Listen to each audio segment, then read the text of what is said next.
من اكتر الحاجات اللي فرقت معايا جدا لما عرفتها، وفي ناس كتير ممكن تكون ما تعرفهاش اصلا، هي علاقه درجه تحميص القهوه بطعم القهوه ونكهتها ونسبه الكافيين اللي موجوده فيها. يعني ايه الكلام ده؟ القهوه اصلا هي خضره وبتبقى ريحتها عشبيه شويه، يعني القهوه قبل التحميص ما بيبقاش فيها نكهه القهوه اللي احنا متعودين نشربها او الريحه اللي احنا بنشمها دي. تعالوا مع بعض نعرف ايه اللي التحميص بيعمله وايه انواع القهوه، ولو انا هشتري قهوه اعرف منين ايه النوع اللي بحبه، ايه النوع المناسب لكل طريقه عمايل القهوه، وايه الفرق بين كل نوع والتاني، انعكاس ده ايه على صحتنا.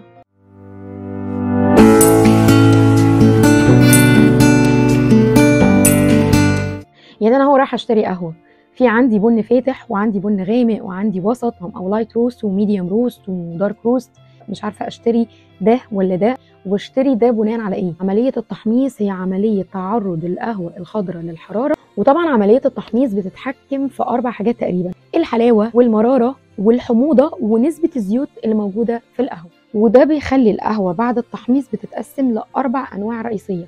السؤال المهم بقى، ايه الفرق اللي ما بينهم وايه خصائص كل نوع والتاني؟ اللايت روست اللي هو البن الفاتح، الميديوم روست اللي هو البن المتوسط، في الميديوم دارك متوسط الغامق، والدارك روست النوع الرابع اللي هو الغامق الاسود. كل ما بنزود درجه التحميص، يعني الوقت اللي القهوه بتتعرض فيه للحراره، كل ما اللون بيبتدي يغمق، وطبيعي جدا ان الحموضه تقل، لان القهوه قبل ما بتتحمص بتكون فروتي ونسبه الاحماض فيها عاليه جدا. الغريبه بقى ان احنا اغلبنا عارف البن الغامق او الدارك روست بيبقى فيه نسبه كافيين اعلى بكتير من البن الفاتح، والحقيقه عكس كده. اللايت روست او البن الفاتح هو فيه اعلى نسبه كافيين، لان كل ما بحمص القهوه فتره اطول كل ما الكافيين بيبتدي يقل. لكن العكس بيحصل مع المراره، ان نسبتها بتزيد ونسبه الزيوت اللي موجوده في القهوه بتزيد مع استمرار التحميص فتره اطول، لان القهوه الفاتحه ما بتلحقش تتعرض لدرجه الحراره الكافيه اللي بتخليها يحصل فيها كراك او شقوق. يعني اللايت روست او البن الفاتح ما بيكونش لحق يتعمل فيه الكراك ده او الشق ده اللي بيطلع من خلاله الزيوت بتاعه القهوه. علشان كده كل ما بزود درجه تحميص القهوه كل ما نكهه الزيوت دي بتبقى اكتر وتبقى قوام القهوه اتقل.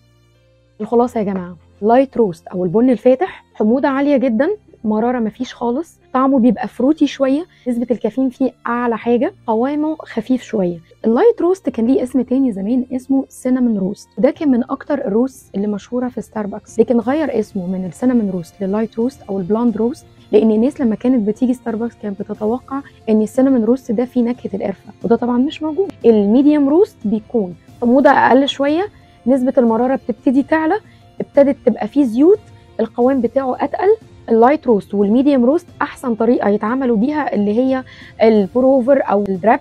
الميديوم دارك روست الحموضه قلت خالص، المرار بدا يزيد او المراره بدات تزيد قوي، قوام القهوه بدات تبقى اتقل شويه، نسبه الكافيين متوسطه. اخر حاجه خالص هي البن الغامق او الدارك روست، بتكون اعلى نسبه مرار، اقل نسبه حموضه، مفيش حموضه خالص، والنكهه بتاعه القهوه او بتاع اللي هي الاروما بتبقى عاليه جدا جدا. احسن طريقه تشرب بيها الميديوم دارك روست والدارك روست ان انت تشربه از اسبريسو فرنش بريس. انهي اللي يتشرب من غير حليب؟ الميديوم دارك، والدارك الافضل انه يتشرب مع الحليب، لان الحليب بيداري شويه طعم المرار، يخليك في نفس الوقت تستطعم بطعم النكهه او الزيوت اللي موجوده في الروست. على عكس اللايت والميديوم روست ان انت ممكن تشربه من غير حليب عشان ده بيبقى طعمه فروتي شويه وتقدر ان انت تتقبله.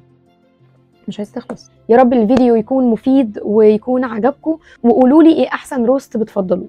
باي باي.